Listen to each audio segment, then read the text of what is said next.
Okay, so it is Sunday night, 6 o'clock, and we are here with the A to Z on essential oils. Tonight we are talking about cardamom, which comes in a 5 milliliter bottle.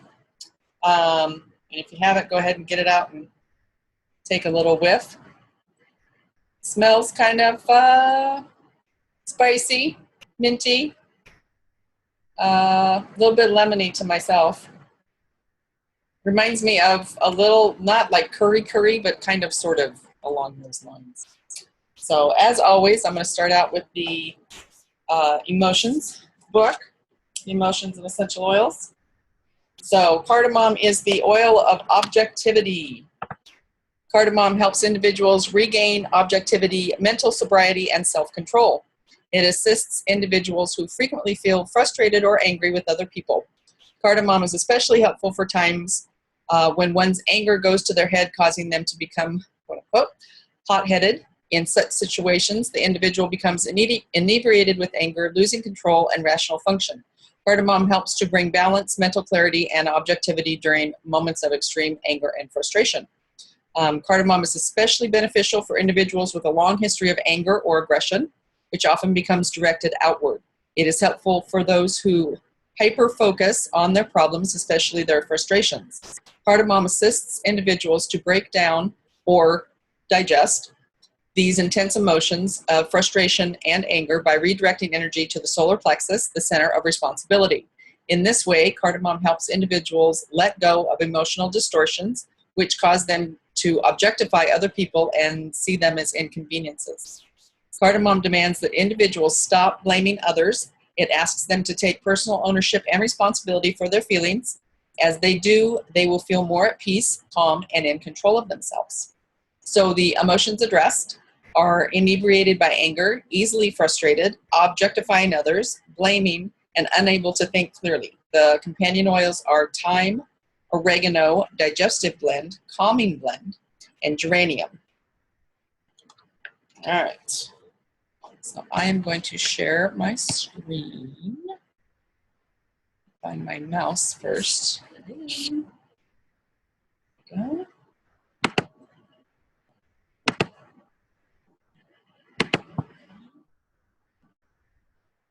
Okay, so that's a nice little graphic that doTERRA gives us on cardamom. Let's see, it is a flowering plant. It's a part of the ginger family. So maybe that's what I smell in there a little bit is ginger, perhaps. Maybe that's why I'm catching the spiciness. There are two main varieties of cardamom. There's, I don't know how you pronounce it, it's A-M-O-M-U-M, amomum, and elitaria. It is sourced from Guatemala, and it's one of the co-impact sourcing things that we do. Cardamom is traditionally added to Indian sweets and teas for its cool yet minty aroma and flavor, known as the most expensive cooking spice. I always thought saffron was the most expensive cooking spice, but okay. It's described as spicy, fruity, warm, and balsamic. Cardamom is steam distilled from the seeds after the seeds have been dried for more than 3 months. The main chemical components are terpenyl acetate, 1,8 cineol, and linalool. Gives wonderful support to the respiratory system due to its high cineol content, which helps promote clear airways and breathing.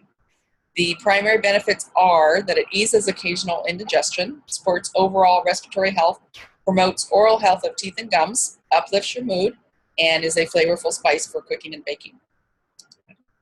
I know I have cardamom in my spices, but I guess I've used it a couple times baking, but probably not too many. I did add with my toothpick. I did the little toothpick swirl in the top and added a drop to my coffee one time, and that was actually pretty good.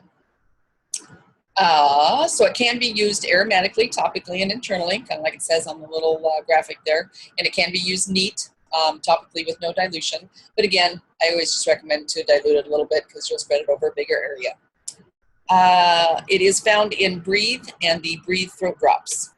Blends well with peppermint, clove, lavender, cinnamon, orange, bergamot, and cedarwood. The safety issues, there are no known toxic effects, but consuming an excessive amount of cardamom essential oil can result in an overdose, resulting in loose bowels and irritation. Pregnant women and lactating mothers are advised not to ingest cardamom oil. So top uses, it's really good if you go on a road trip or on an airplane and you get a little bit of discomfort with motion. That cardamom will help with that. For congestion, you can apply it topically to your chest or refuse. For digestive upset, you can use it internally in a capsule or apply topically to calm and promote digestion.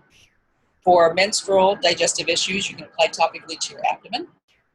For muscle pain, you can apply topically to help relieve any discomfort.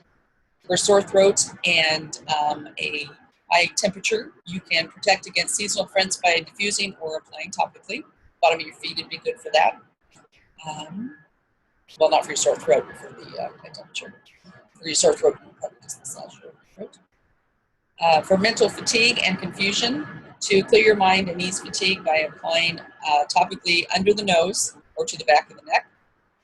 For bad breath and household odors, you can use internally in a capsule for your breath or diffuse to clear air of odors. And for emotional balance, you can use aromatically or topically to get from self-centered to charitable. When you're cooking, you can use it to season your favorite foods and enhance flavors. Start with a small drop or a toothpick swirl, because essential oils go a long way in flavoring food.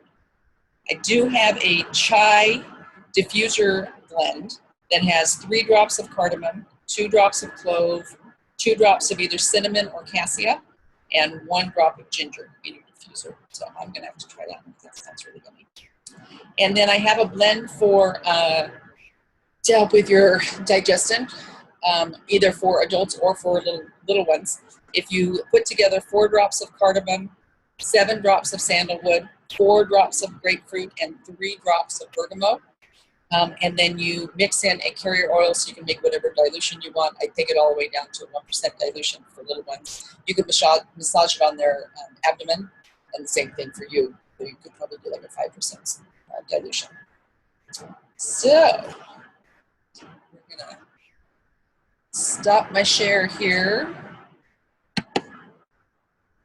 I'm gonna unmute everybody and see if anybody's got anything to say. You guys are all unmuted now? Yes.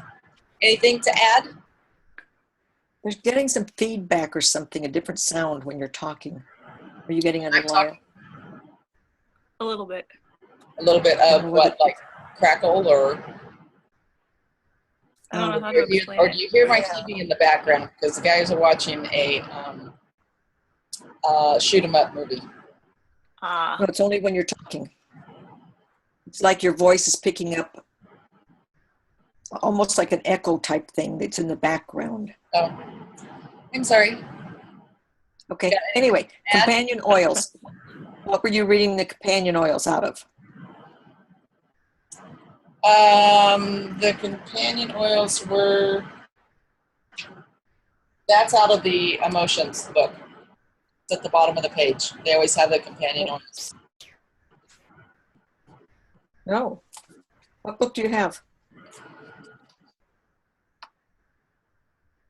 Is mine older? Mine must be older. Yours is newer. So maybe they don't list those anymore. I don't know. Okay. Are you going to put this on the website? The companion oils? I can put that, and I'll put the chai blends and the blend for and the recipe digestion. Okay. Okay, because I'll add a little sticky note on my page then, because I don't have that. Okay. All right. I'd like that. Okay. Thank you. Well, if you are watching the replay and you have used cardamom in a different capacity than anything that we talked about here, please put it in the comments and let us know. And otherwise, we will see you next Sunday, and we're talking about cassia. And I don't know if it's cassia or kasha. So I will find that out. I wonder if it's just where you live as to how you pronounce it. I've heard it pronounced both ways. I thought it was cassia. Yeah, so have I now. But when I looked it up online, just did like a how do you pronounce it, it came up with cassia, but it certainly could be something different. So, all right. So have a good Sunday evening, and I will see you all next week. Thank you.